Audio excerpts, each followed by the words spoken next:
নমস্কার বন্ধুরা, সাথী কিচেনের আবারও এক নতুন রেসিপিতে আপনাদের সকলকে স্বাগত জানাই।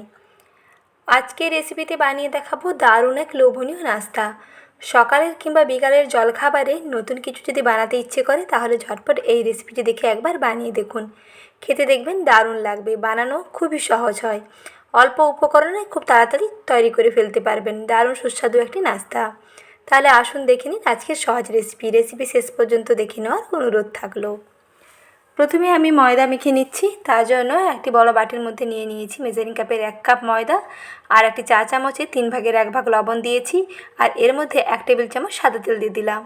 এখন সব কিছুকে ভালো করে একসঙ্গে শুকনো উপকরণগুলোকে মিশিয়ে নেব। তেলের সঙ্গে ময়দাটাকে এরকম হাত দিয়ে দুলে দুলে মেখে নিতে হবে প্রথমে, তারপরে অল্প অল্প করে জল দিয়ে মেখে একটা ডো তৈরি করতে হবে।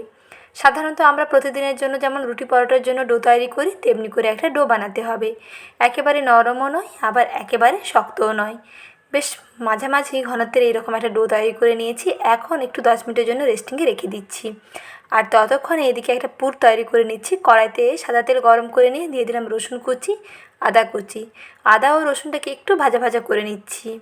তারপরে দিয়ে দেব পেঁয়াজ কুচি এবং কাঁচা লঙ্কা কুচি। আদা রসুন প্রথমে একটু ভেজে নিতে হবে। আদা রসুন একটু সুন্দর ভাজা ভাজা গন্ধ বেরোলে তারপরে দিয়ে দিতে হবে পেঁয়াজ কুচি। পেঁয়াজ কুচি দিয়ে একটু কাঁচা লঙ্কা কুচিও দিয়ে দিচ্ছি। এখানে যেহেতু গুঁড়ো লঙ্কা পড়বে তাই একটু কাঁচা লঙ্কাটা বুঝে দিয়ে দেবেন, বেশি ঝাল হলে আবার খেতে ভালো লাগবে না। মোটামুটি স্বাদ অনুযায়ী একটু কাঁচা লঙ্কা দিয়ে দিলাম। একটু ভেজে নিই, তারপরে দিয়ে দিচ্ছি চিকেনের টুকরো, বোনলেস চিকেনের টুকরো প্রথমে দিয়ে দিলাম। তারপরে দিয়ে দিচ্ছি স্বাদ মতো লবণ, গোলমরিচের গুঁড়ো, হলুদ গুঁড়ো এবং শুকনো লাল লঙ্কার গুঁড়ো। গুঁড়ো মশলাগুলো দিয়ে চিকেনের সঙ্গে মিশিয়ে চিকেনটাকে একটু মশলার সঙ্গে কষাতে হবে। চিকেনগুলো দেখবেন এই চিকেনের জলেই সুন্দরভাবে সেদ্ধ হয়ে যাবে, বেশি কিন্তু আর জল এখানে মেশাতে হবে না। আর চিকেনের যে পুরটা তৈরি হবে সেটা একেবারে শুকনো ঝরঝরে হবে। এটা আপনি চিকেন দিয়ে বানাচ্ছি, আপনারা চাইলে ডিম দিয়েও বানাতে পারেন, ডিমের ভুজিয়া করে পরোটাটা তৈরি করতে পারেন, আবার আলুর পুর দিয়েও বানাতে পারেন। যেটা সুবিধা হয় সেই মতন করে নেবেন। তবে চিকেন দিয়ে বানালে একটু বেশি টেস্টি হবে। একটু ইউনিক খেতে হলে তাহলে অবশ্যই চিকেন দিয়ে ট্রাই করে দেখুন। তারপর দেখুন চিকেনটাকে একটু ভাজা ভাজা করে নিয়েছি। এখন এর মধ্যে অল্প একটু জল দিচ্ছি, একেবারে সামান্য অল্প একটু জল দেওয়ার পরে দেখবেন চিকেনটা খুব ভালোভাবে সেদ্ধ হয়ে যাবে। একটা ঢাকনা দিয়ে এরকম ঢেকে দিতে হবে। গ্যাসের আঁচটা কমিয়ে রেখেছি, গ্যাসের আঁচটা কমানো থাকবে। কিছুক্ষণ পরে দেখবেন চিকেনটা বেশ ভালোভাবে সেদ্ধ হয়ে যাবে এবং জলটা খুব এরকম টেনে গিয়ে একেবারে শুকনো শুকনো হয়ে যাবে। এরকম শুকনো শুকনো ঝরঝরে করে পুর তৈরি করতে হবে। পুর একেবারে রেডি হয়ে গেছে। আর এদিকে ডোটা দেখুন আগে থেকে আরও কতটা সফট হয়ে গেছে। এই ডো থেকে এখন লেচি কেটে নিচ্ছি। সাধারণত যেমন রুটি পরোটার জন্য ছোট করে লেচিটা তৈরি করা হয় তেমন মাপের করে লেচিটা তৈরি করতে হবে। দেখুন এই রকম লেচি তৈরি করে নিয়েছি। আর লেচিটা দিয়ে যখন চাকির উপরে বেলবেন তখন কোনো রকম শুকনো ময়দা কিংবা আটা কিন্তু দেবেন না, অল্প একটু তেল দিয়ে বেলে নেবেন। তাহলে দেখবেন পরোটাটা দেখতে সুন্দর লাগবে। না হলে কিন্তু শুকনো আটা কিংবা ময়দা দিয়ে যদি পরোটা বেলা হয় তাহলে কিন্তু পরোটার গাগুলো দেখবেন একটু ড্রাই লাগে। সেটা যাতে না লাগে তার জন্য এরকম একটু তেল দিয়ে বেলে নেবেন। বেশ সফট হবে আর বেশ মুচমুচে হবে। ওপরটা দেখবেন দারুণ খাস্তা খাস্তা লাগবে খেতে। দেখুন এরকম গোল মাপের একটা রুটি তৈরি করে নিয়েছি। আর একটু পুরু করে রুটিটা তৈরি করতে হবে।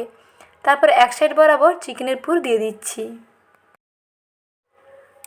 আর চিকেনের পুর দেওয়ার পরে চামচটা দিয়ে একটু এরকম চেপে দেবেন যাতে রুটির গায়ে খুব ভালোভাবে বসে যায়।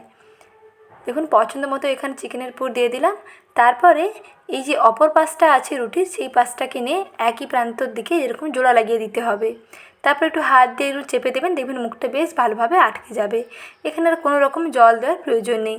মুখগুলো দেখবেন খুব ভালোভাবে আটকে যাবে, ভাজার সময় আর কোনো রকম খুলবে না। যদিও অসুবিধে মনে হয় তাহলে কিন্তু দুই প্রান্তে অল্প একটু জল লাগিয়ে তারপরে মুখটাকে সিল করতে পারেন, তাতেও কোনো অসুবিধা নেই। খুব ভালোভাবে দেখবেন মুখটা আটকে যাবে। এখন দেখুন এই রকম পরোটাগুলো তৈরি করে নিয়েছি। এখন এগুলোকে তেলের মধ্যে ভেজে নিতে হবে।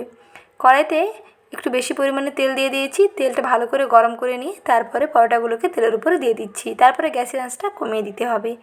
একেবারে গ্যাসের আঁচটা লোতে রেখে কিছুক্ষণ সময় নিয়ে ভেজে নিতে হবে। তাহলে দেখবেন ভেতর থেকে খুব সুন্দরভাবে ভাজাও হয়ে যাবে আর বেশ মুচমুচে হবে। গায়ের কালারটা যখন অল্প একটু চেঞ্জ হয়ে যাবে তখন অপর পাশটাকে এরকম উল্টে দিতে হবে। এইরকম উল্টে পাল্টে দুইটা প্রান্ত খুব ভালো করে ভেজে নিতে হবে। কিছুক্ষণ পরেই দেখবেন পরোটাগুলো বেশ সুন্দর মুচমুচে হয়ে যাবে আর বেশ লালচে কালার চলে আসবে। বুঝতে পারবেন যে পরোটাগুলো খুব ভালোভাবে ভাজা হয়ে গেছে। দেখুন পরোটাগুলো বেশ সুন্দরভাবে কালার এসে গেছে আর দেখেই বুঝতে পারছেন যে এটা কতটা মুচমুচে এবং খাস্তা হয়েছে। এখন পরোটাগুলোকে কড়াই থেকে অর্থাৎ তেল থেকে তুলে নিচ্ছি। এইরকম গরম গরম সার্ভ করে ফেলুন চিকেন পরোটা। বাচ্চাদের স্কুল টিফিনে দিয়ে দেখুন টিফিন বক্স একেবারেই খালি আসবে। আর আপনার কাছে বারবার রিকোয়েস্ট আসতেই থাকবে আরও একবার বানিয়ে দেওয়ার জন্য, কারণ খেতে এতটাই দুর্দান্ত হয়। স্কুল অফিসের টিফিন কিংবা ব্রেকফাস্ট কিংবা ডিনারে অবশ্যই ট্রাই করে দেখতে পারেন। খেতে দেখবেন দারুণ লাগবে আর বানানো খুবই সহজ হয়, ঝটপট তৈরি করে ফেলতে পারেন। পরোটাগুলো দেখুন বন্ধুরা কতটা সুন্দর হয়েছে। ভেতরে এই ঠাসা চিকেনের পুরটাও যেমন সুন্দর হয় খেতে, তেমনি ওপরে পরোটাটাও খেতে দারুণ হয়। অবশ্যই ট্রাই করুন। আর রেসিপিটি ভালো লেগে থাকলে লাইক, শেয়ার এবং চ্যানেলটিকে সাবস্ক্রাইব করে রাখুন। ভালো থাকবেন। আবার শীঘ্রই হাজির হচ্ছি নতুন রেসিপি নিয়ে। পরবর্তী রেসিপি দেখার আমন্ত্রণ থাকলো। ধন্যবাদ।